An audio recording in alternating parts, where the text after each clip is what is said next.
जो कोई ये विश्वास करेगा कि मैं मारा गया, गाड़ा गया और तीसरे दिन मुर्दों में से जी उठा और पूरी मानव जाति के लिए मैंने अपने लहू को बहाया, वो व्यक्ति बचाया जाएगा। वचन कहता है जब आदम और हवा ने पाप किया, परमेश्वर ने कहा था उसके विरुद्ध किया, तब इस दुनिया में बीमारियां आई।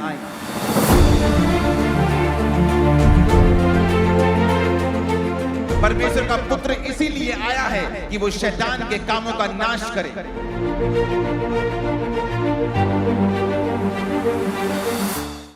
दो 2004 में मैं एक नशा करने वाला व्यक्ति था। 2004ರಲ್ಲಿ ನಾನು ನಶದೊಳಗೆ ಇದ್ದ।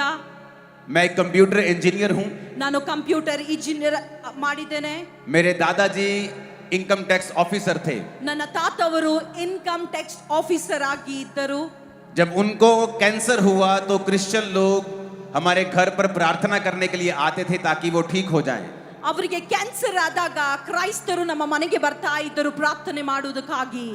लेकिन उस समय मैंने कहा, ಅವಾಗ ನಾನು ಹೇಳಿದ್ದೇನೆ, मैं एक हिंदू हूं, ನಾನು ಒಂದು ಹಿಂದೂ ಕುಟುಂಬದವನಾಗಿದ್ದೇನೆ। मैं इन क्रिश्चियन लोगों के धर्म के चक्कर में नहीं पड़ने वाला हूं। ಈ ಕ್ರೈಸ್ತರ ಧರ್ಮದಲ್ಲಿ ನಾನು ಬೀಳುವವನಲ್ಲ ಅಂತ ಹೇಳ್ತಾ ಇದ್ದೆ। ये अंग्रेजों का धर्म है। ಇದು ಫಾರಿನ್ ಅವರದ ಧರ್ಮವಾಗಿದೆ। अंग्रेज चले गए और भारत के दो टुकड़े कर गए और अब अपना धर्म भी यहां छोड़ गए ताकि अब हम लड़ते मरते रहें। ಫಾರಿನ್ ಅವರು ಬಿಟ್ಟು ಹೋಗಿದ್ದಾರೆ, ಇಲ್ಲಿ ತುಕಡಿ ತುಕಡಿ ಮಾಡಿ ನಮ್ಮ ಧರ್ಮಗಳು ಹೋಗಿದ್ದಾರೆ, ಯಾಕೆಂದ್ರೆ ನಾವು झगड़ा आड़ಕೊಳ್ಳಬೇಕಂತ। और मैंने अपने परिवार को चर्च जाने से रोक दिया और उनको चर्च से मैंने डिस्कनेक्ट कर दिया। ನನ್ನ ಕುಟುಂಬಕ್ಕೆ ದೇವರ ಆಲಯಕ್ಕೆ ಹೋಗುವುದು ನಿಲ್ಲಿಸಿದ್ದೇನೆ, ಬೇಡವೆಂದು ಹೇಳಿದ್ದೇನೆ। और मैं नहीं जानता था ನನಗೆ ಗೊತ್ತಿರಲಿಲ್ಲ कि प्रभु यीशु मसीह इस दुनिया में धर्म को स्थापित करने नहीं आए थे। ಯೇಸು ಕ್ರಿಸ್ತನು ಈ ಜಗತ್ತಿಗೆ ಬಂದದ್ದು ಧರ್ಮಗಳನ್ನು ಸ್ಥಾಪನೆ ಮಾಡುವುದಕ್ಕಾಗಿ ಅಲ್ಲ, वो धार्मिकता को स्थापित करने के लिए आए ಅವನು थे। ಧಾರ್ಮಿಕತಾ ಸಲುವಾಗಿ ದೇವರು ಇಲ್ಲಿ ಬಂದಿದ್ದಾರೆ। वो नया धर्म बनाने के लिए नहीं आए थे। ಹೊಸ ಧರ್ಮಗಳನ್ನು ಉತ್ಪನ್ನ ಮಾಡುವುದಕ್ಕೆ ಆತನು ಬರಲಿಲ್ಲ। लेकिन मुझे इस बात का पता नहीं था ಇದು ನನಗೆ ಗೊತ್ತಿರಲಿಲ್ಲ। और इस बात का मुझे मालूम ना होने के कारण मैंने उनका विरोध किया और कुछ ही महीनों के बाद मुझे मेंटली अपसेट के दौरे पड़ने लगे और मैं डिप्रेशन में चला गया। ನನಗೆ ಇದು ಗೊತ್ತಿರಲಿಲ್ಲ, ವಿರುದ್ಧವಾಗಿ ಹೇಳ್ತಾ ಇದ್ದೆ ಕ್ರೈಸ್ತರಿಗಾಗಿ। ಸ್ವಲ್ಪ ದಿನದ ನಂತರ ನಾನು ಡಿಪ್ರೆಷನ್ ಅಲ್ಲಿ ಹೋಗ್ತಾ ಇದ್ದೆ। मैं एक डॉक्टर फैमिली से भी हूं, ನಾನು ಡಾಕ್ಟರ್ ವೈದ್ಯಕೀಯ ಕುಟುಂಬದಿಂದ ಬಂದವನಾಗಿದ್ದೇನೆ। तो सब तरह के डॉक्टर्स, सब तरह की दवाइयां, सब तरह के साइकेट्रिस्ट, सब तरह की जगहें, सब जगह घूमने के बाद मुझे कहीं भी आराम नहीं आया। ನಾನು ಎಲ್ಲಾ ಸ್ಥಳಕ್ಕೆ ಹೋಗಿದ್ದೇನೆ, ಡಾಕ್ಟರ್ಗಳಿಗೆ ವಿಶೇಷ ಡಾಕ್ಟರ್ ಹತ್ರ ಹೋಗಿ ತೋರಿಸಿಕೊಂಡಿದ್ದೇನೆ, ಆದರೆ ಯಾವುದು ಕೆಲಸ ಮಾಡಲಿಲ್ಲ। और जब कहीं आराम नहीं आया मैंने नशे का सहारा लिया और मैं नशे की ओवरडोज लेने लगा ताकि मैं कम पीड़ा में रहूं और मेरा दौरा जो है मुझे कम पड़े और मैं नशे में रहकर अपना जीवन बिताने लगा। ನಾನು ಎಲ್ಲಿ ಹೋದಾಗ್ಯೂ ನನಗೆ ಕಡಿಮೆ ಆಗ್ತಿರ್ಲಿಲ್ಲ। ನಾನು ಒಂದು ಹಾದಿ ತೆಗೆದುಕೊಂಡು ಅದೇನೆಂದ್ರೆ ನಶ ಮಾಡಬೇಕು, ಇದರಿಂದ ಕಡಿಮೆ ಆಗುತ್ತದೆ ಎಂದು ಯೋಚನೆ ಪಡ್ತಾ ಇದ್ದೆ। और एक दिन मैं इतनी नशे की ओवरडोज लेके बाइक चला रहा था तो एक दिन गाड़ियों के बीच में मैं ऐसे बाइक फंसा लेता था और हंसता था और जो ड्राइवर्स होते थे मुझे गालियां निकालते थे कि ये क्या कर रहा है जवान लड़का, क्योंकि मुझे कोई भी होश नहीं रहती थी। उस समय मैं मर भी सकता था, मेरी हालत ऐसी हो गई थी। ನಾನು ನಶ ಮಾಡಿಕೊಂಡು ಬೈಕ್ಗಳ ಮಧ್ಯದಲ್ಲಿ ಗಾಡಿಗಳು ನಡೆಸಿಕೊಂಡು ಹೋಗುತ್ತಾ ಇದ್ದೆ, ಜನರು ನನ್ನನ್ನು ನೋಡಿ ನಗುತ್ತಾ ಇದ್ರು, ನನಗೆ ಏನಾಗ್ತಿರ್ತಿತ್ತು ಗೊತ್ತಿರಲಿಲ್ಲ। अगर मैं गाड़ी में चलता था तो अपने घर में जाने के बाद अगर मैं अपने घर जा रहा हूं तो जिस चौक से मैं सीधा जा रहा हूं, सीधा जाते जाते अपना घर क्रॉस कर लेता था। 2 किलोमीटर बाद 5 किलोमीटर मालूम होता था अच्छा मेरा घर तो पीछे रह गया है, फिर गाड़ी पीछे मुड़ता था, फिर सीधा निकल जाता था। इतना पागल हो चुका था मैं। ನಾನು ಹೀಗೆ ಆಗಿದ್ದ ನನ್ನ ಮನೆಯಿಂದ ಮನೆ ಬಂದ ನಂತರ 3 ಕಿಲೋಮೀಟರ್ 4 ಕಿಲೋಮೀಟರ್ ಹೋದ ನಂತರ ನನಗೆ ಅರಿವು ಬರ್ತಿತ್ತು ನನ್ನ ಮನೆ ಹಿಂದಿದೆ ಅಂತ ಹೇಳಿ। और एक दिन जब मैंने फैसला कर लिया कि मैं सुसाइड करके मर जाऊंगा, एक हिंदू कपल जोड़ा मेरे घर में आया और उसी सिस्टर ने उसको कहा कि जा और उसी घर में जाके प्रचार कर जिसको मैंने तुम्हें बोला था, क्योंकि परमेश्वर का आत्मा मुझसे कह रहा है कि उस घर में परमेश्वर काम करेगा। ಒಂದು ಹಿಂದೂ ಕುಟುಂಬದವರು ನನಗೆ ಹೇಳಿದ್ರು, ಇಲ್ಲಿ ಹೋಗಿ ಕುಟುಂಬದಲ್ಲಿ ಹೋಗಿ ಪ್ರಾರ್ಥನೆ ಮಾಡುವುದಕ್ಕಾಗಿ ಮಾಡಿರಿ ಅಂತ ಹೇಳಿ ಒಂದು ಕುಟುಂಬದವರು ನನಗೆ ಹೇಳಿದ್ದಾರೆ, ಈ ಸ್ಥಳಕ್ಕೆ ನೀನು ಹೋಗಬೇಕು, ಪ್ರಾರ್ಥನೆ ಮಾಡಿಕೊಳ್ಳಬೇಕು ಅಂತ ಹೇಳಿ. घर में आए तो उन्होंने कहा कि नहीं, हम उस घर में नहीं जाएंगे, वहां एक लड़का रहता है, वो हमारा विरोधी है, वो हमें गालियां निकालता है, वो कहता है कि मैं हिंदू हूं, मैं क्रिश्चियन नहीं बनूंगा. उन्होंने कहा नहीं, तू जा और उस घर में कुछ परमेश्वर का आत्मा करना चाहता है. और उस दिन मैं सुसाइड करने वाला था, सारा सोच लिया था, मैं ट्रेन की पटरी के नीचे सिर दूंगा, इतना नशा पहले करूंगा ताकि मेरे को दर्द ना हो और जल्दी जल्दी मैं मर जाऊं. और जब वो मेरे घर में आए, मैंने नशा किया हुआ था, और जब वो मेरे घर में आए और मुझसे बात की कि मुझे बताया कि प्रभु यीशु मसीह धर्म को बदलने नहीं आए, वो तेरी जात को बदलने नहीं आए, वो तेरे जीवन को बदलने के लिए आए हैं. अगर तू परमेश्वर को अपना उद्धारकर्ता ग्रहण करेगा, वो तेरी धर्म नहीं, जात नहीं, तेरी जिंदगी को बदल देंगे. और पवित्र बाइबल मुझे उन्होंने दी और कहा कि इस बाइबल में जिस दिन तू ईसाई धर्म नाम का शब्द पढ़ेगा, उस दिन तुम बाइबल पढ़नी बंद कर देना, क्योंकि प्रभु यीशु मसीह ईसाई धर्म को स्थापित करने नहीं आए, वो तुम पूरी मानव जाति का उद्धार करने के लिए आए. और उसने कहा, जो कोई ये विश्वास करेगा कि मैं मारा गया, गाड़ा गया और तीसरे दिन मुर्दों में से जी उठा और पूरी मानव जाति के लिए मैंने अपने लहू को बहाया, तो वो व्यक्ति बचाया जाएगा. बस इतना ही मैसेज है. उस समय मैं टूट चुका था और मैंने कहा ठीक है, आप मुझे बताएं, आप जो कहेंगे मैं फॉलो करने के लिए तैयार हूं. 16 अगस्त 2004 रात को 8 बजे नशा किए हुए मैंने उनका पीछा किया और चर्च में जाके उनका एड्रेस देखा, चर्च को देखा, फिर मैं वहां प्रार्थना करने के लिए जाने लगा.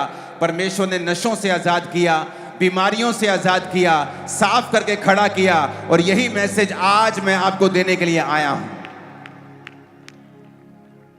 तो आज जो मैसेज मैं आपको देने के लिए आया हूं, ಯಾ ವಾಕ್ಯ ನಿಮಗೆ ಕೊಡುವುದಕ್ಕಾಗಿ वो ಬಂದಿದೆ. बहुत ही इंपॉर्टेंट है. ಅದು ಬಹಳ ಪ್ರಾಮುಖ್ಯವಾಗಿದೆ. परमेश्वर ने जब इंसान को बनाया, ದೇವರು ಯಾವಾಗ ಮನುಷ್ಯನಿಗೆ ಮಾಡಿದಾನೋ, उसने छठे दिन बनाया ಅವನು 6ನೇ ದಿವಸ ಮಾಡಿದಾನೆ. और सब कुछ पहले बनाया. ಎಲ್ಲವೂ ಮೊದಲು ಮಾಡಿದಾನೆ. सूर्य को, चंद्रमा को, तारागणों को, ಸೂರ್ಯ ಚಂದ್ರ ತಾರೆಗಳು ಇವೆಲ್ಲ ಮಾಡಿದಾನೆ. पेड़ को, जंतुओं को, मछलियों को, पक्षियों को. ಗಿಡ ಮರಗಳು ಪಕ್ಷಿಗಳು ಇವೆಲ್ಲ ಮಾಡಿದಾನೆ. और परमेश्वर ने कहा एवरीथिंग इज सो गुड, ದೇವರು ಹೇಳಿದ್ದಾರೆ ಎಲ್ಲವೂ ಅದ್ಭುತವಾಗಿದೆ, एवरीथिंग इज सो परफेक्ट. ಎಲ್ಲವೂ ಪರಿಪೂರ್ಣವಾಗಿದೆ. इतना परफेक्ट बनाया ಇಷ್ಟು ಪರಿಪೂರ್ಣ ಮಾಡಿದಾನೆ. कि अगर धरती ಈ ಭೂಮಿಯಲ್ಲಿ सूर्य से 10% अगर और दूर हो, 10% ಇನ್ನ ದೂರ ಇದ್ರೆ तब भी हम जी नहीं पाएंगे. ನಾವು ಅವಾಗ ಸಹ ಬದುಕೋದಕ್ಕೆ अगर ಸಾಧ್ಯವಿಲ್ಲ. 10% नजदीक हो जाए, 10% तब भी हम जी नहीं पाएंगे. ಅವಾಗ ನಾವು उसने ಜೀವಿಸೋದಕ್ಕೆ ಆಗೋದಿಲ್ಲ. परफेक्ट बनाया सब कुछ, क्योंकि वो परफेक्ट परमेश्वर है. ಆತನು ಪರಿಪೂರ್ಣನಾಗಿ ಮಾಡಿದ್ದಾನೆ, ಯಾಕೆಂದ್ರೆ ಅವನು ಪರಿಪೂರ್ಣನಾಗಿದ್ದಾನೆ. आप में से एक भी जन यहाँ नहीं होगा ನಿಮ್ಮಲ್ಲಿ ಯಾರೂ ಹೀಗೆ ಇಲ್ಲ जो ये कहे ಇದು ಹೇಳುದು, कि मेरे बच्चों को मैं पैदा कर रहा हूं ನನ್ನ ಮಕ್ಕಳಿಗೆ ನಾನು ಹುಟ್ಟಿಸ್ತಾ ताकि ಇದ್ದೇನೆ. जब ये बड़े हों तो खूब सारा संघर्ष करें, ಯಾವಾಗ ಅವರು ಬೆಳಿತಾರೆ ಅವರು ಕಷ್ಟ ಪಡಬೇಕು, खूब बीमार रहें, ಅವರು ರೋಗದಲ್ಲಿರಬೇಕು, इनके बच्चे ना हों, ಇವರ ಮಕ್ಕಳಿರದೆ ये हॉस्पिटल के धक्के खाएं, ಇವರು गरीब रहें, दुखी रहें, ಇವರು ದುಃಖದಲ್ಲಿರುವುದಕ್ಕಾಗಿ, डिप्रेशन में रहें. ಡಿಪ್ರೆಷನ್ ಅಲ್ಲಿರುವುದಕ್ಕಾಗಿ आप में से एक भी जन ऐसा नहीं होगा ಯಾರು ನಾವು ಬಯಸುವುದಿಲ್ಲ ಈ ರೀತಿ. जो अपने पैदा हुए बच्चों के लिए ये सोचे. ಯಾರು ತನ್ನ ಮಕ್ಕಳ ಬಗ್ಗೆ ಈ ರೀತಿ जो पैदा नहीं हुए उनके लिए भी ये सोचे. आप में से एक भी ऐसा नहीं होगा. ಯಾರಿಗೆ ಹುಟ್ಟಿಲ್ಲ ಅವರು ಸಹ ಈ ರೀತಿ उसी तरह जब परमेश्वर ने आपको बनाया, ಯಾವಾಗ ದೇವರು ನಿನ್ನನ್ನು ಉಂಟು उसने ಮಾಡಿದ್ದಾನೆ, आपके लिए परफेक्ट लाइफ को सोचा. ನಿನಗಾಗಿ ಪರಿಪೂರ್ಣ ಜೀವನವನ್ನು ದೇವರು ಯೋಚನೆ उसमें ಮಾಡಿದ್ದಾನೆ. बीमारियां नहीं थी, ಆತನು ರೋಗ ಕೊಡಲಿಲ್ಲ, उसमें तकलीफ नहीं थी, ಕಷ್ಟಗಳು ಕೊಡಲಿಲ್ಲ, डिप्रेशन नहीं था, ಡಿಪ್ರೆಷನ್ ಕೊಡಲಿಲ್ಲ, श्राप नहीं थे, ಶಾಪ ಕೊಡಲಿಲ್ಲ, अकेलापन नहीं था, ಒಂಟಿ ಜೀವನ रोग नहीं थे. ರೋಗ ಇರಲಿಲ್ಲ. उसमें वो कुछ नहीं था जो आज दुनिया फेस कर रही है. ಅಲ್ಲಿ ಏನು ಇರಲಿಲ್ಲ. ಈ ಜೀವಮಾನದಲ್ಲಿ ನೀವು ಕಷ್ಟ ಪಡ್ತಾ ಇದ್ದೀರಿ. पर वचन कहता है ಆದ್ರೆ ವಾಕ್ಯ ಹೇಳ್ತಾ ಇದೆ, जब आदम और हवा ने पाप किया, ಯಾವಾಗ ಆದ ಮತ್ತೆ ಹವ್ವಳ ಪಾಪ ಮಾಡಿದ್ರು, जो परमेश्वर ने कहा था उसके विरुद्ध किया, ದೇವರು ಹೇಳಿದ್ದಾರೆ ಅವರು ವಿರುದ್ಧವಾಗಿ ಮಾಡಿದ್ದಾರೆ. तब इस दुनिया में बीमारियां आई, ಆವಾಗ ಈ तकलीफें आई, ಕಷ್ಟಗಳು ಬಂದವು, डिप्रेशन आया, ಡಿಪ್ರೆಷನ್ ಬಂತು, हर वो चीज आई ಅವೆಲ್ಲ ಬಂದವು जो परमेश्वर ने हमारे लिए तैयार नहीं की थी. ಯಾವುದು ದೇವರಿಂದ ಮಾಡಲ್ಪಟ್ಟಿಲ್ಲೋ ಅವೆಲ್ಲ ಬಂದವು. अगर आप ನೀವೇನಾದ್ರೂ इंसान होकर ಮನುಷ್ಯನಾಗಿ अपने बच्चों के लिए बुरा नहीं सोच सकते हैं। ನಿನ್ನ ಮಕ್ಕಳಿಗಾಗಿ ಕೆಟ್ಟದ್ದು ಬಯಸುವುದಿಲ್ಲ. अगर आपके 2 बच्चे हैं, ನಿಮಗೆ 2 आप ಮಕ್ಕಳಿವೆ, नहीं कहते ನೀವು एक ಹೇಳೋದಿಲ್ಲ बच्चा संघर्ष करेगा ಒಂದು ಮಗನು ಕಷ್ಟ और मैं चाहता हूं कि एक बच्चा सफल हो जाए। ಒಬ್ಬನು ಸಫಲತೆ आपके चाहे 7 बच्चे हों, ನಿಮಗೆ 7 आप कहते हैं ಮಕ್ಕಳಿವೆ, 7 सुखी रहें, 7 ಜನ ಸುಖದಲ್ಲಿ 7 सफल रहें। 7 ಸಕ್ಸಸ್ ಆಗಿರಬೇಕು. चाहे परमेश्वर के लाखों बच्चे हों, करोड़ों हों, ದೇವರಿಗೆ ಎಷ್ಟೇ वो ಕರುಣೆ नहीं चाहता है कि एक संघर्ष करे और एक कामयाब हो। ಆತನು ಬಯಸುವವನಲ್ಲ ಒಬ್ಬನು वो चाहता है हम सब ब्लेस्ड रहें, ಅವರು ಯೋಚನೆ ಪಡ್ತಾನೆ आशीषित रहें, ಬ್ಲೆಸ್ಡ್ ಆಗಿರಬೇಕು, चंगे रहें, ಅದ್ಭುತವಾಗಿ शैतान से आजाद रहें, ಸೈತಾನ ಬಂದ डिप्रेशन से फ्री रहें। ಡಿಪ್ರೆಷನ್ ಇಂದ ಫ್ರೀ ಆಗಿರಬೇಕು. लेकिन आज जब हम दुनिया में देखते हैं, ಇವಾಗ ನಾವು ಜಗತ್ತಿನಲ್ಲಿ इस समय ನೋಡುತ್ತೇವೆ डिप्रेशन अपनी हाईएस्ट स्टेज के ऊपर है। ಈ ಡಿಪ್ರೆಷನ್ ಎಲ್ಲಕ್ಕಿಂತ ಎತ್ತರ ಮಟ್ಟದಲ್ಲಿ ಬೆಳೆದಿದೆ. सोशल मीडिया ने जो आपको एंजाइटी दी है, वो पहले इस दुनिया ने, इस हिस्ट्री ने, इस पृथ्वी ने कभी नहीं देखी थी। ಈ ಸೋಷಿಯಲ್ ಮೀಡಿಯಾ ಯಾವುದು ನಿಮಗೆ ಕೊಡ್ತಾ ಇದೆ, ಮೊದಲು ಈ ರೀತಿ सोशल मीडिया ब्लेसिंग भी है, क्योंकि आज सोशल मीडिया के जरिए परमेश्वर का वचन फैल रहा है। ಈ ಒಂದು ಸೋಷಿಯಲ್ ಮೀಡಿಯಾ ಮುಖಾಂತರ ಇದು ಒಂದು ಬ್ಲೆಸ್ಸಿಂಗ್ ಸಹ ಇದೆ, ಯಾಕೆಂದ್ರೆ ದೇವರ ಸುಸಮಾಚಾರ. लेकिन ये अलग तरह की एंजाइटी भी लेके आया है, ಬೇರೆ ಬೇರೆ ತರದ ಚಿಂತೆಗಳು, ರೋಗಗಳು ತಂದಿದೆ, बीमारियां भी लेके आया है, ರೋಗಗಳು ತಂದಿದೆ, मिस इंफॉर्मेशन भी लेके आया है। ಆ ಇನ್ಫಾರ್ಮೇಶನ್ ಯಾವುದೆಲ್ಲ ಬೇಕಾಗಿಲ್ಲ ಅವೆಲ್ಲ ತೆಗೆದುಕೊಂಡು जो ತಂದಿದೆ. डिप्रेशन अब दुनिया फेस कर रही है, ऐसा पहले कभी फेस नहीं किया था। ಇವತ್ತು ಜಗತ್ತಿನಲ್ಲಿ ಯಾವ ಡಿಪ್ರೆಷನ್ ನಲ್ಲಿ ಹೋಗುತ್ತಾ ಇದ್ದಾರೆ, ಮೊದಲು ಈ ರೀತಿ ಆಗಿರಲಿಲ್ಲ. लेकिन परमेश्वर ने ऐसा नहीं सोचा था। ದೇವರು ಈ ರೀತಿಯಾಗಿ ಯೋಚನೆ ಪಡಲಿಲ್ಲ. उसने कहा जब मैंने इंसान को बनाया तो मैंने उसके लिए परफेक्ट लाइफ बनाई थी।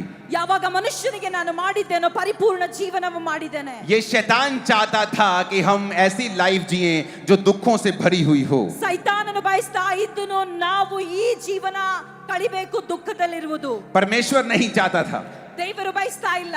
उसकी इच्छा नहीं थी हम दुख भोगें। ಆತನ ಇಚ್ಛೆಗಳು ಈ ರೀತಿ ಆಗಿಲ್ಲ ನಾವು ದುಃಖದಲ್ಲಿರುವುದು. आमीन। ಆಮೆನ್. अभी हमें क्या करना है? ಇವಾಗ ನಮ್ಗೆ ಏನ್ ಮಾಡಬೇಕಾಗಿದೆ? अपने पड़ोसी से बोलो अब मुझे क्या करना है। ನಮ್ಮ ಅಕ್ಕಪಕ್ಕದವರಿಗೆ ಹೇಳೋಣ, ಇವಾಗ ನಾನು ಏನ್ ಮಾಡಬೇಕು? बोलो मुझे वही जाना है ನನಗೆ ಅಲ್ಲಿಗೆ ಹೋಗೋದಿದೆ जहां परमेश्वर ने हमें बनाया था। ದೇವರು ಎಲ್ಲಿ ನಮಗಾಗಿ ಮಾಡಿದ್ದಾನೋ उसकी हजूरी में हमें जाना है। ಆತನ ಉಪಸ್ಥಿತಿಯಲ್ಲಿ ನಮಗೆ ಹೋಗಬೇಕಾಗಿದೆ. वचन कहता है ವಾಕ್ಯ ಹೇಳ್ತಾ ಇದೆ कि जब एक विधवा औरत, ಆ ಒಂದು ವಿಧವೆ ಸ್ತ್ರೀ उसका एक लौता बेटा मर जाता है, ಯಾವಾಗ ಅವಳಿಗೆ ಒಬ್ಬನು ಮಗನು ತೀರಿಕೊಂಡು ಹೋಗುತ್ತಾನೆ, क्या आपको लगता है ये परमेश्वर की योजना थी ನಿಮಗೆ ಅನಿಸ್ತದೆ ಇದು ದೇವರ ಯೋಜನೆ ಆಗಿದೆಯಾ? कि किसी विधवा औरत का जिसका पहले ही पति नहीं है, उसका एक लौता बेटा भी मर जाए? ವಿಧವೆ ಸ್ತ್ರೀಯ ಗಂಡನು ಇಲ್ಲ ಇದ್ದಂತ ಒಬ್ಬ ಮಗನು ಸಾಯುವುದಕ್ಕೆ ನಾವು ಬಯಸ್ತೇವಾ? आपको लगता है ऐसा? ನಿಮಗೆ ಅನಿಸ್ತದೆ ಈ ರೀತಿಯಾಗಿ? वचन कहता है कि नाइन नामक नगर के बाहर एक लोग एक अर्थी को लेके आ रहे थे, और वो अर्थी थी एक लौते पुत्र की, और वो भी विधवा का एक लौता पुत्र। ये एक नॉनसेंस थी कि जिस इकलौते पुत्र को अपनी माताजी को संभालना था, वही एक लौते पुत्र की अर्थी को वो माता लेके आ रही है। और ये मैं बात आपको बताना चाहता हूं, ऐसी कोई भी नॉनसेंस परमेश्वर की ओर से नहीं है। ನಾಯಿನ್ ಎಂಬ ಸ್ಥಳದಿಂದ ಒಂದು ಹೆತ್ತ ಮಗನಿಗೆ ಆ ಒಂದು ಬಗಲ್ ಮೇಲೆ ತೆಗೆದುಕೊಂಡು ತರ್ತಾ ಇದ್ದಾರೆ ಆ ಸಮಾಧಿಗೆ, ಆದ್ರೆ ಇದು ದೇವರ ಇಚ್ಛೆವಲ್ಲ, ಇದು ಬೇರೆ ಇಚ್ಛೆಯವಾಗಿದೆ. उस वचन को हम पढ़ेंगे। ಆ ವಾಕ್ಯನ ಓದಿಕೊಳ್ಳೋಣ. लिखा थोड़े दिन के बाद वो नाइन नामक एक नगर को आया, और उसके चेले और बड़ी भीड़ उसके साथ थी। और एक नगर के फाटक के पास जब वो पहुंचे तो लोग एक मुर्दे को बाहर लेकर जा रहे थे, जो अपनी मां का एक लौता पुत्र था। वो विधवा थी और नगर के बहुत से लोग उसके साथ थे। उसे देखकर प्रभु को तरस आया और उसने कहा मत रो, क्योंकि ये एक नॉनसेंस थी कि जिस एक लौते पुत्र को माता को संभालना था, क्योंकि उसका पति भी उसके सिर पे नहीं था, अब उसकी अर्थी को वही मां उस नगर के बाहर लेके आ रही है। जिस लड़के को आपको संभालना है, बूढ़े माता पिता को संभालना है, वही लड़का आज नशों में है। क्या ये नॉनसेंस नहीं है? उस वचन को फिर से पढ़ेंगे हम। अपने पड़ोसी को बोलो, परमेश्वर ने नॉनसेंस नहीं बनाई है। उसने नॉनसेंस नहीं बनाई है। आमीन। अब यहां पर एक पत्नी खूबसूरत है, अच्छी है, भली है, लेकिन उसका पति दूसरी औरत के साथ है। ये एक नॉनसेंस है और ये परमेश्वर की ओर से नहीं है। एक आदमी टैलेंटेड है, लेकिन वो दूसरे थोड़े टैलेंटेड लोगों को अपने से ज्यादा कामयाब देखता है और कम अच्छे लोगों को अपने से ऊपर देखता है। ये एक नॉनसेंस है और परमेश्वर की ओर से नहीं है। एक जवान जिसने अपने परिवार को संभालना है, वो बीमार हो चुका है और उसका परिवार हर दूसरे दिन उसको हॉस्पिटल में लेके जा रहा है। ये एक नॉनसेंस है।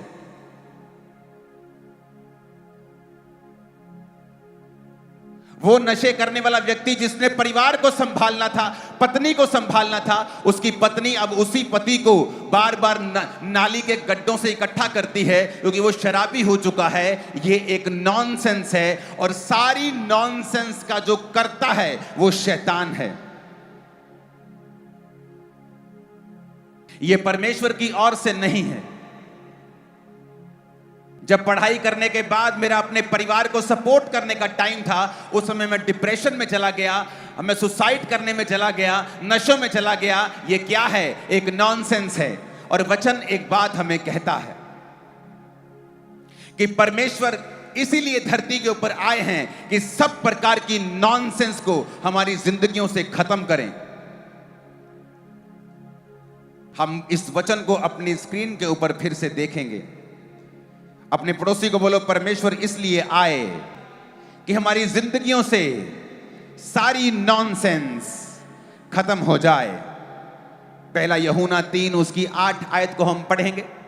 जो कोई पाप करता है वो शैतान की ओर से है, क्योंकि शैतान आरंभ से ही पाप करता आया है। परमेश्वर का पुत्र इसलिए प्रकट हुआ कि वो शैतान के कामों का नाश करे। वचन कहता है परमेश्वर का पुत्र इसलिए आया कि नए धर्म को स्थापित कर सके, नहीं। कहता परमेश्वर का पुत्र इसलिए आया कि शैतान के कामों का नाश कर सके। कौन से शैतान के काम? वही नॉनसेंस जो आज शैतान आपके परिवारों में करना चाहता है।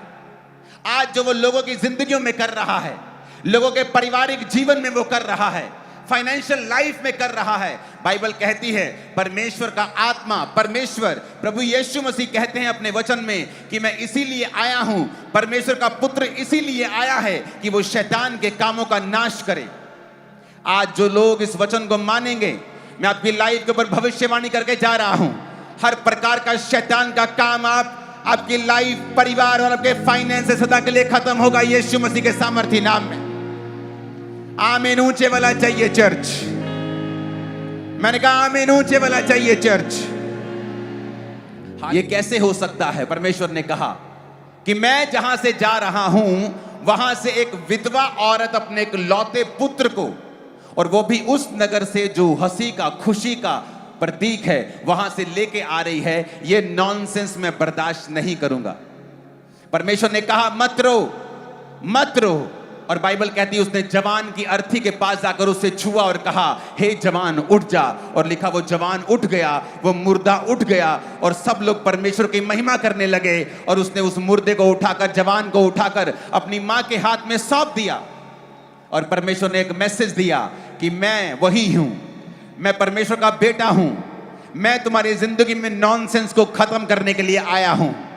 वो तुम्हारे परिवार में हो, तुम्हारे फाइनेंस में हो, तुम्हारी जिंदगी में हो, तुम्हारे जीवन में किसी भी हिस्से में हो, अगर तुम विश्वास करते हो कि यहोवा पिता ने एक लौते अपने बेटे को भेजा, वो मेरे लिए मारा गया, गाड़ा गया और तीसरे दिन मुर्दों में से जी उठा, तो तुम्हारी जिंदगी में से हर प्रकार के शैतान के कामों को वो नाश कर देगा।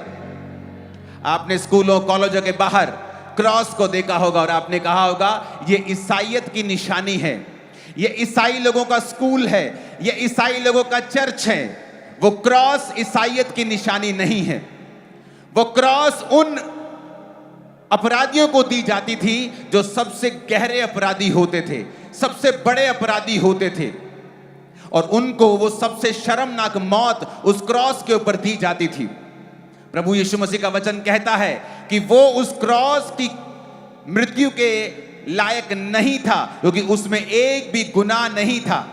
जिस राजा ने प्रभु यीशु मसीह को क्रॉस की मृत्यु दी, उसने कहा तेरे खिलाफ कोई भी सबूत नहीं है, अगर तू अपने मुंह से कह दे तो मैं तुझे ये क्रॉस की मौत नहीं दूंगा और तुझसे वापस ले लूंगा।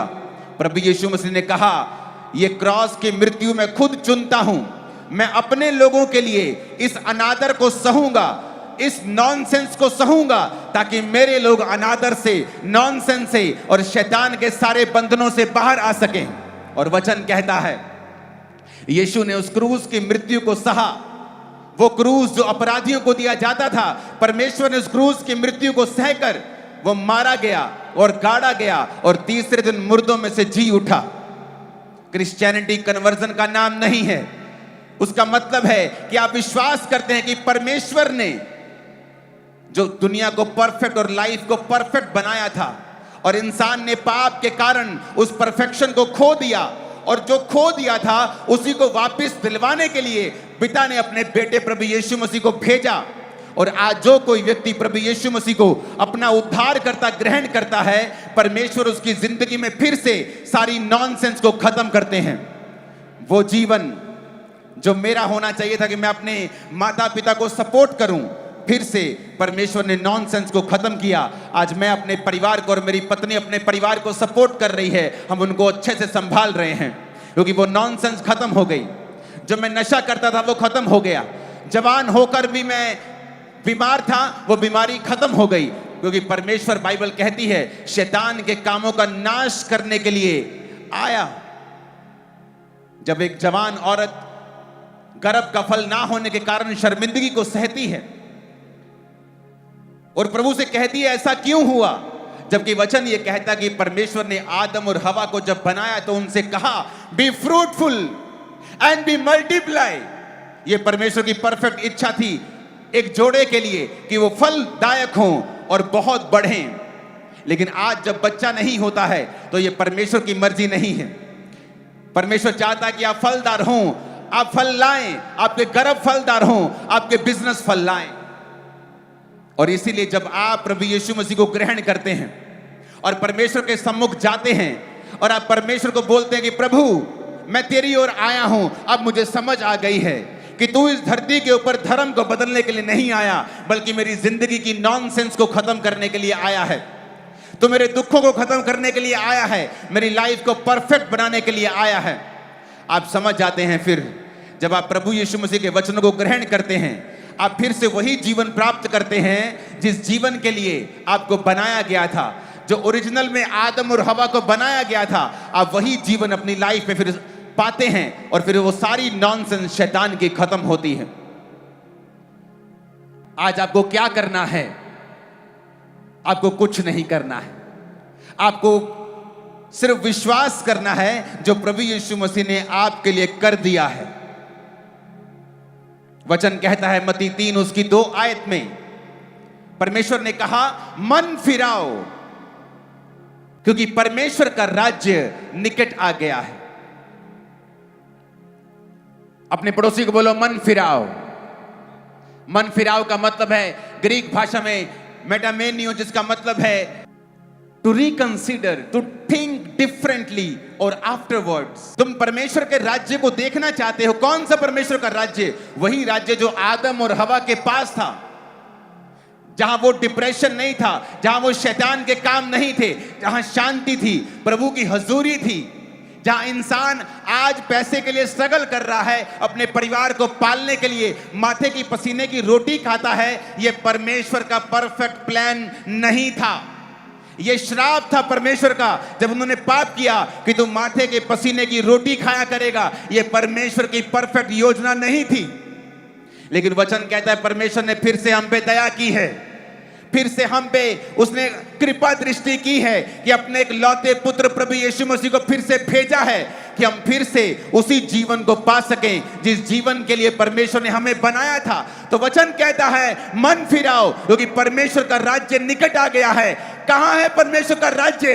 क्या है परमेश्वर का राज्य? उसके राज्य में डिप्रेशन नहीं है, अंधेरा नहीं है, बीमारियां नहीं है, बांझपन नहीं है, गरीबी नहीं है, श्राप नहीं है, रोना नहीं है, डिप्रेशन नहीं है उसके राज्य में। कहता अगर उसका राज्य पाना चाहते हो तो मन फिराओ, मेटामेनियो, to think differently, to reconsider.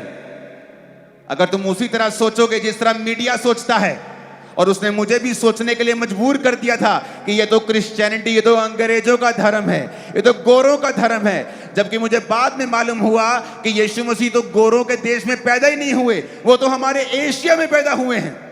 मुझे मालूम नहीं था। मैंने वही बोला जो मुझे सुना, इधर से सुना, उधर से सुना, इधर से सुना, वही बोलता गया ये तो गोरों का धर्म है। और बाद में मालूम हुआ गोरों के बाद तो प्रभु यीशु मसीह का वचन बाद में पहुंचा। हमारे भारत में सन 52 ईस्वी में परमेश्वर प्रभु यीशु मसीह का चेला थॉमस वचन लेके आया। हमें पहले परमेश्वर के बारे में मालूम हुआ और मुझे मालूम नहीं था मुझे। मैं वही बोलता गया जो मीडिया कहता था ये गोरों का धर्म है, ये कन्वर्जन करते हैं, ये गैंग चला रहे हैं, और मैं वही बोलता गया, ना जानते हुए, ना वचन को पहचानते हुए। लेकिन परमेश्वर जो कृपा का धनी है, परमेश्वर जो दया का सागर है, उसने मुझे मारा नहीं, मेरी बातों का गुस्सा नहीं किया। इसलिए कहते हैं वो पापियों से प्यार करने वाला परमेश्वर है, वो हमारा सच्चा परमेश्वर है। जब एक छोटा बच्चा गंदा होता है तो कोई पड़ोसी उसे चूमता नहीं है, कोई पड़ोसी उसे गोद में नहीं उठाता। अरे छी, चल अपनी मम्मी के पास जा, तेरी मम्मी तुझे साफ करे। लेकिन जब अपनी मम्मी के पास जाता है, उसकी मम्मी नहीं कहती छी चल साफ हो गया, उसकी मम्मी उसे उठाती है, उसे साफ करती है, उसे चूमती है, उसे साफ करती है।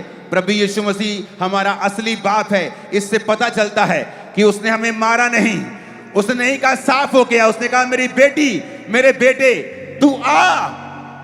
मेरी चर्च में एक व्यक्ति नशा करके आया, टुन्न होके नशा करके, उसे लगा ये मारेंगे तो नहीं, तो चर्च के बाहर खड़ा हो गया और पूछा मैं क्या अंदर जा सकता हूं? शराब में पूरी तरह से टुन्न होके उसने कहा हाँ जा सकते, कोई बात नहीं। परमेश्वर पापियों से नफरत नहीं करता है। वो चर्च में आया, परमेश्वर के वचन ने उसे छुआ, रोज 1.5 बोतल शराब पीता था, एक ही संडे में शराब छोड़ गया और परमेश्वर ने उसे हील कर दिया। क्योंकि परमेश्वर आपका असली बाप है, वो आपको साफ करता है, वो आपको मारता नहीं है, वो आपको गंदा नहीं छोड़ता है, किसी के सहारे नहीं छोड़ता है। साफ हो के आ ऐसा नहीं बोलता है, वो कहता है आ मैं तुझे साफ करूंगा, आ मैं तुझे आशीषित करूंगा, आ मुझ पे विश्वास कर, मैं तुम्हें चंगा भी करूंगा और आजाद भी करूंगा। हालेलुया। आपका हालेलुया आज सारे स्टेट में गूंजना चाहिए। हालेलुया। क्या आप तैयार हैं परमेश्वर के वचन को ग्रहण करने के लिए? उसने क्या कहा? क्या उसकी बातें मुश्किल हैं? कहता सिर्फ विश्वास कर। उसने नहीं कहा 50-50 हजार रुपए लेके आओ तब तुम्हें चंगाई मिलेगा, 1-1 लाख रुपए लेके आओ, अपना नाम बदलो, सब पीटर नाम रखो अपना, तब चंगाई मिलेगा। उसने कहा सिर्फ विश्वास कर, जो मैंने कर दिया है, क्रूस के ऊपर मैं तेरे लिए मारा गया, अपना लहू मैंने तेरे गुनाहों के लिए बहाया, सिर्फ विश्वास कर तो तू और तेरा घराना उद्धार को पाएंगे। Hallelujah, hallelujah. हमें सिर्फ विश्वास करना है। उसने कहा अगर तू विश्वास करेगा तो उद्धार को पाएगा। मैं तेरे जिंदगी की उस नॉनसेंस को खत्म कर दूंगा जो शैतान ने तेरी जिंदगी में दी है। अब हमें क्या करना है उस उद्धार को पाने के लिए?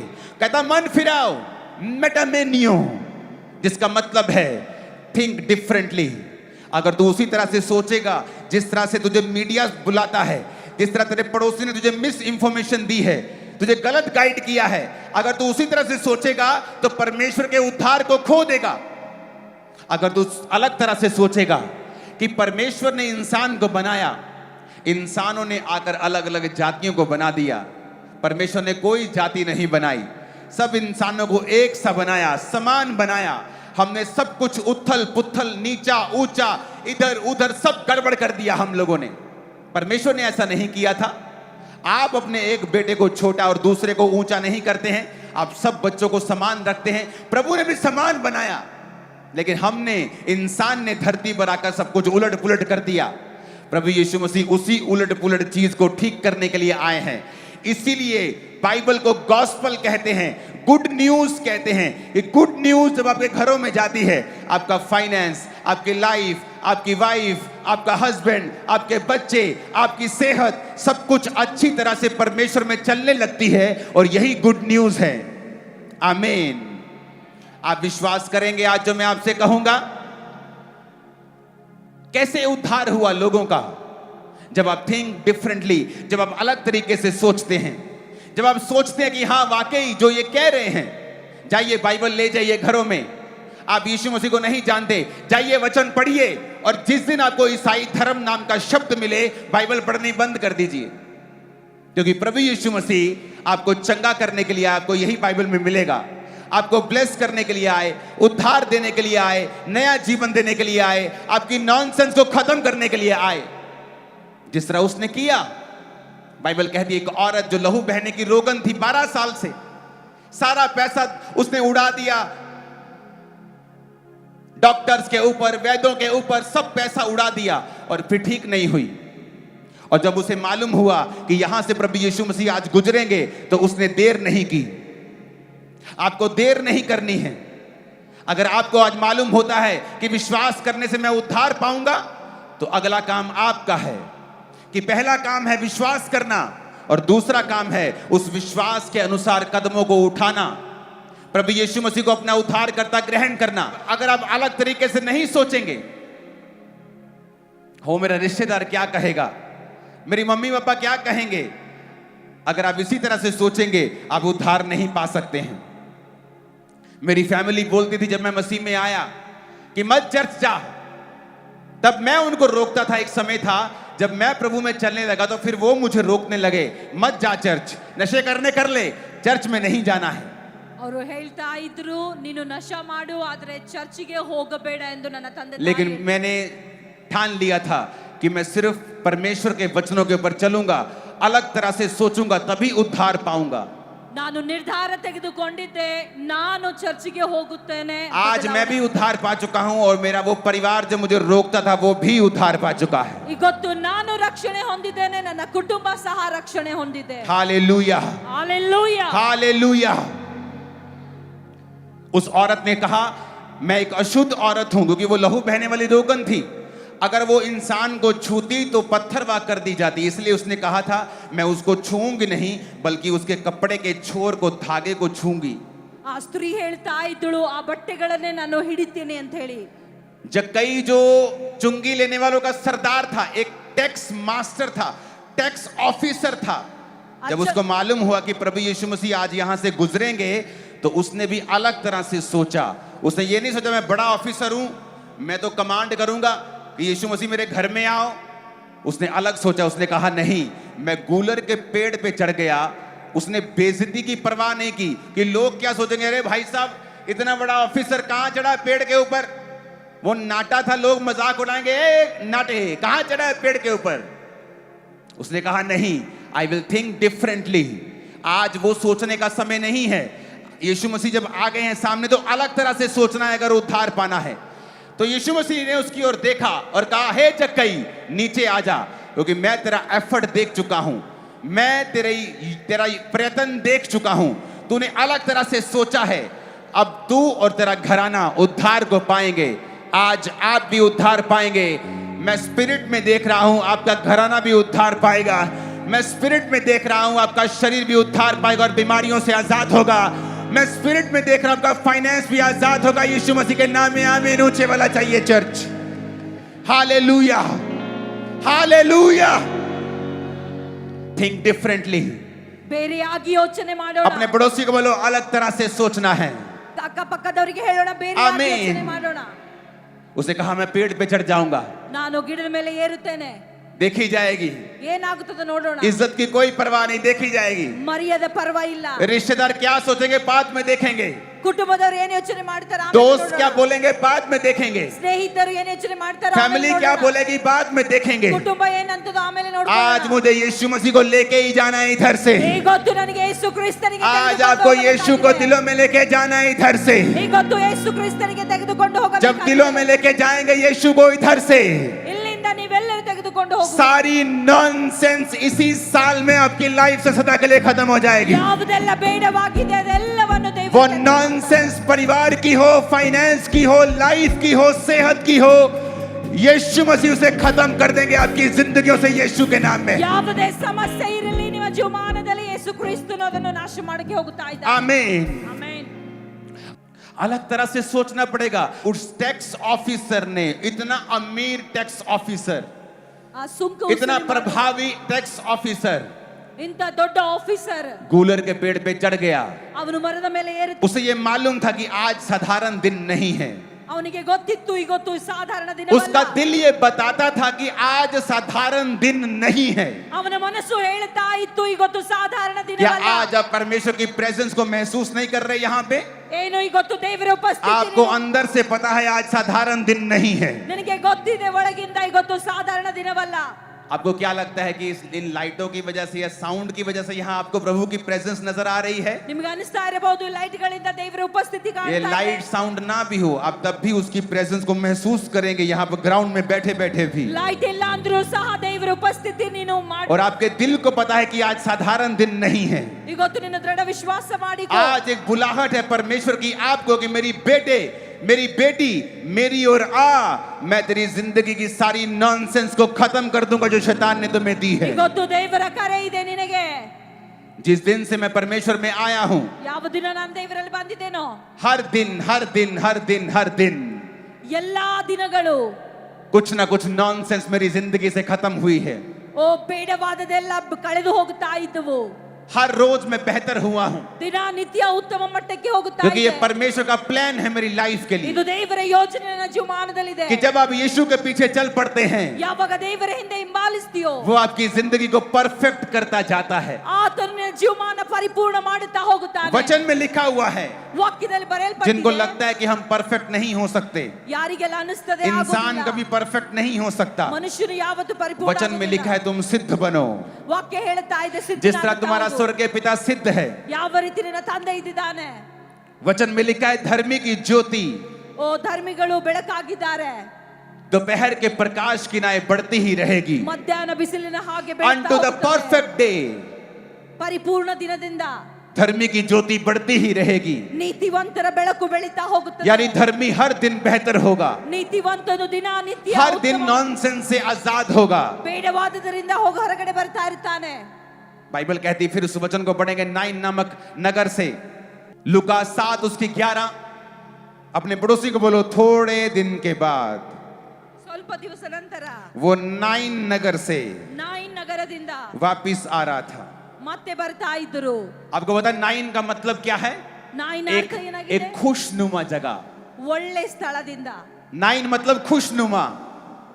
इमेजिन करो एक विधवा औरत अपने एक लौते पुत्र को कंधा दे के लेके आ रही होगी, और वो भी उस नगर से जिसका नाम है खुशनुमा. क्या उस औरत के लिए कुछ भी खुशनुमा था उधर? उसका पति मर गया, उसका बच्चा इकलौता मर गया, क्या खुशनुमा था? जीसस ने उस नॉनसेंस को देखा. यीशु ने जब देखा वो रो रही है, तो यीशु रुके और कहा मत रो. और ये आपके लिए यीशु का प्लान है, मत रो, क्योंकि वो नॉनसेंस खत्म करने के लिए आ चुका है आपके बीच में. वो आपको कह रहा है मत रो, क्योंकि तेरा फाइनेंस आज के बाद सेम नहीं होगा इन जीसस नेम. वो कहता है, वो सबके लिए. एक कोढ़ी परमेश्वर के पास आया और कहता, प्रभु अगर तू चाहे तो मुझे शुद्ध कर सकता है. परमेश्वर ने कहा मैं चाहता हूं तू शुद्ध हो जा. उसे लगा कि परमेश्वर की शायद इच्छा नहीं है कि वो एक को चंगा करता है और दूसरे को नहीं. वचन कहता है वो सबको चंगा करना चाहता है, सबकी जिंदगी से नॉनसेंस खत्म करना चाहता है, सबकी जिंदगी से शैतान के कामों को खत्म करना चाहता है. नहीं तो वचन कैसे पूरा होगा फिर? वचन में तो लिखा है कि वो शैतान के कामों का नाश करने के लिए आया. परमेश्वर का पुत्र इसलिए प्रकट हुआ कि शैतान के कामों का नाश करे. पहला यूहन्ना 3:8. तो क्यों नहीं वो आपकी नॉनसेंस को जो शैतान ने दी है उसे खत्म करेगा? वो एक की करेगा, दूसरे की नहीं करेगा, ऐसा नहीं लिखा है. कहता वो शैतान के काम का नाश करेगा. जहां भी शैतान का काम होगा परमेश्वर उस काम को नाश करेगा. सबके कामों का, सबके जीवन में सब शैतान के कामों का वो नाश करेगा। और वचन कहता है जब वो नाइन नामक नगर से आया और वो विधवा एक लौते पुत्र को अर्थी देके बाहर आ रही है, और वो विधवा थी, नगर के बहुत से लोग उसको उसके साथ थे और वो मुर्दे को बाहर लेके आ रहे थे जो अपनी मां का एक लौता था। तो जीसस ने लिखा लूका 7 उसकी 13 आयत में कि उसको देखकर प्रभु को तरस आया और उसने कहा मत रो। ये है जीसस का हार्ट। उसका दिल ऐसा है कि वो आपको रोता हुआ नहीं देख सकता। वो शैतान के कामों का नाश करना चाहता है। मैं उसके हृदय को देख पा रहा हूं। परमेश्वर का आत्मा जो यहां मौजूद है वो मुझे कह रहा है चीख चीख के कि आपके जीवन में परमेश्वर शैतान के कामों का नाश करना चाहता है पूरी तरह से। ನಮ್ಮೆಲ್ಲರ ಜೀವಮಾನದಿಂದ क्या आप उसे मौका देंगे? क्या आप विश्वास करेंगे? अलग तरह से सोचेंगे? क्या यीशु को अपना जीवन देंगे? वो आपसे पैसा नहीं चाहता, वो आपसे चाहता है कि आप अपना जीवन उसे दें और ये समझें कि परमेश्वर ने आपके लिए मूल्य को दिया है, लहू को बहाया है, कोड़ों को खाया है। आपको अलग सोचना है आज।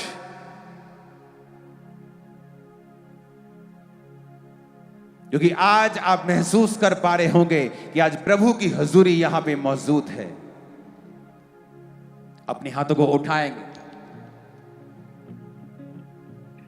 ऊंची आवाज में अपने हाथों को उठाकर बोलेंगे मेरे संग, जो लोग आज पहली बार वचन को सुन रहे हैं वो भी, और वो भी जो क्रिश्चियन हैं, जो खुदा को जानते हैं वो भी, जो बॉर्न क्रिश्चियन होकर भी प्रभु के वचन के खिलाफ हैं वो भी इस प्रार्थना को करेंगे और अपना जीवन खुदा को देंगे। क्योंकि खुदा ने कहा है कि वो नॉनसेंस को खत्म करना चाहता है। अपने हाथों को उठा के खुदा से कहेंगे, हे पिता परमेश्वर, मैं विश्वास करता हूं कि आप मेरे लिए आए। हे प्रभु यीशु, आप मेरे लिए आए और मारे गए, गाड़े गए और तीसरे दिन मुर्दों में से जी उठे।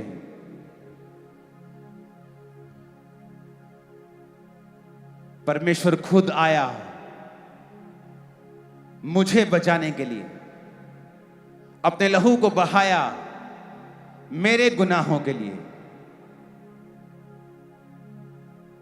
पिता मैं विश्वास करता हूं, अपना जीवन आपको देता हूं। मेरे गुनाहों को क्षमा करें, मुझे अपने लहू से धोएं, मुझे पवित्र करें, मुझे रिजेक्ट ना करके स्वीकार करें अपने पुत्र, अपनी पुत्री के रूप में। प्रभु यीशु मसीह के सामर्थी नाम में हम मांगते हैं।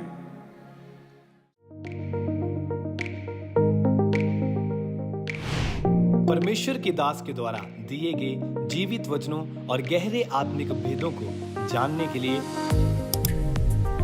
आप हमारे YouTube चैनल को अभी सब्सक्राइब करें और बेल आइकन को दबाना ना भूलें, ताकि हर एक नई अपडेट और अनाउंसमेंट सबसे पहले आप तक पहुंच सके।